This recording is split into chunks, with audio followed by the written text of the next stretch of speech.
guys, kasabong Luzon, Visayas, Mindanao, sa aking mga followers, sa aking mga viewers, lalong-lalo na sa aking subscribers dito sa aking channel, YouTube Kalyo Kasabong TV. Sa umaga na ito ngayon, nandito ako sa isa kapatid ng lagay ng manok.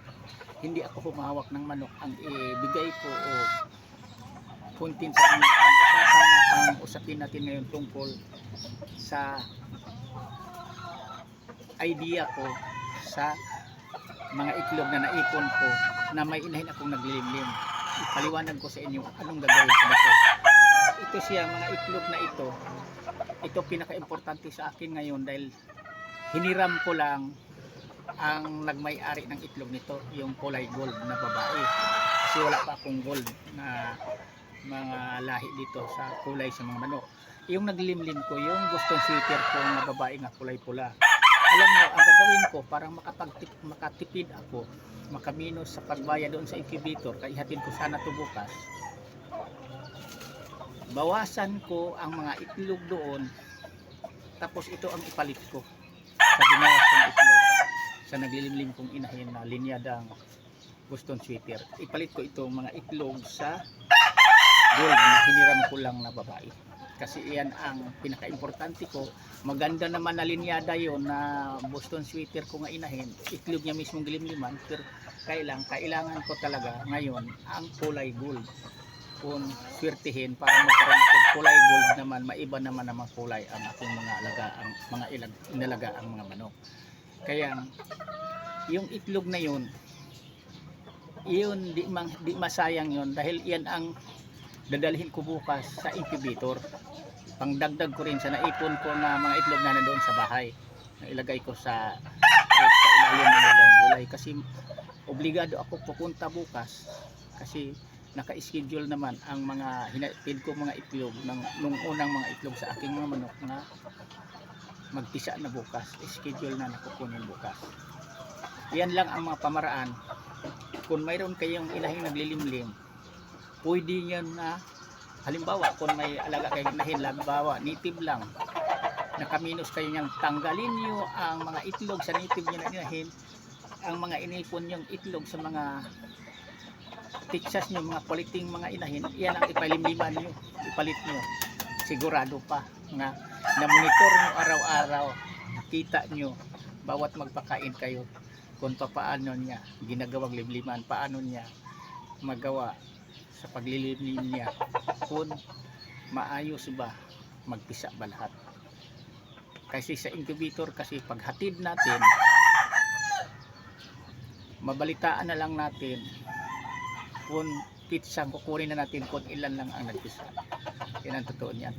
At saka ang incubator din, kung mag-brand out minsan, sa totoo lang, papalpak ang mga itlog, lalo na kung mahaba-haba ang brand out, matagal maibalik ang kuryente. Kung may mga sakuna, doon din masisira ang mga itlog. Pero sa mga inahin na naglilimlim, sigurado yon. Basta matinong maglilimlim ang isang inahin, hindi panay baba, panay kaig-kaig sa lupa. Kailangan pagkatapos niya pakainin, pagmasdan yung inahin na ayos maglilimlim, pagbaba niya yan, kakain. Pagkatapos niya kumain ng tubig, babalik agad. Hindi tatagal. Pero kung tatagal yan sa lupa, kukalay-kay lang, palpad-lapad muna. Huwag niyong gamitin na kalimliman sa mga kwalitong mga itlog yan dahil sigurado ako hindi marunong magpisa, hindi marunong maglilimlim yan. Ang paglilimlim yan parang ginawa niyang libangan lang ang pag-itlog, parang titigil, makapagpahinga lang siya sa pangangitlog niya. Mayroong manok na ganun, takot na sa lalaki, parang makapagpahinga siya, lilimliman niya. Pero ang paglilimlim niyan, pagluko lang, kahit panay baba lang, lalamig lang mga itlog, kaya karamihan maging walang similya o kaya mga bugo ang mga itlog niyan. Mas maganda din kung sa incubator. Pero kung matino ang mga inahin yung maglilimlim, mas maganda din kaysa incubator. Ang pinaka-importante din pala, kung maglilimlim ang inyong inahin, lagyan nyo ng bubong, tulad ng ginagawa ko, bubong na hiro, balutin nyo ng paligid, o kaya trapal, o anong itakip nyo sa paligid niya, pangbingding, paikot, para hindi tamaan ng talsik ng tubig lang, hindi nababasa ang inyong inahin ang paglakad-lakaran niya sa gusto nga o saan siya naglilimlim, kailangan hindi nababasa ang lupa. Kasi kung nababasa tuwing umuulan, pag agad sa manok nyo, magkadumi-dumi ang maitlog, nababasa, magkaputik-putik. Yan din kadahilanan na hindi magkasa ang mga itlog niyang gilim.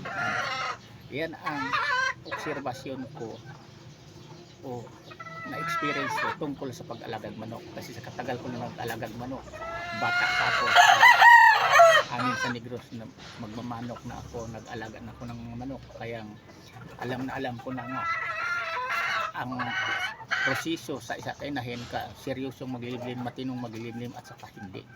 Kabisado ko pag masdan ko muna ang isa kay nahin bago ko siya pagkatiwalaan na ibigay ko ang mga itlog, ipalit ko sa kanyang mga itlog, palimliman ko yung inahin talaga matino, mahusay na magpisa, mahusay umupo sa pugat, hindi panay baba, hindi panay kukalay lang sa lupa.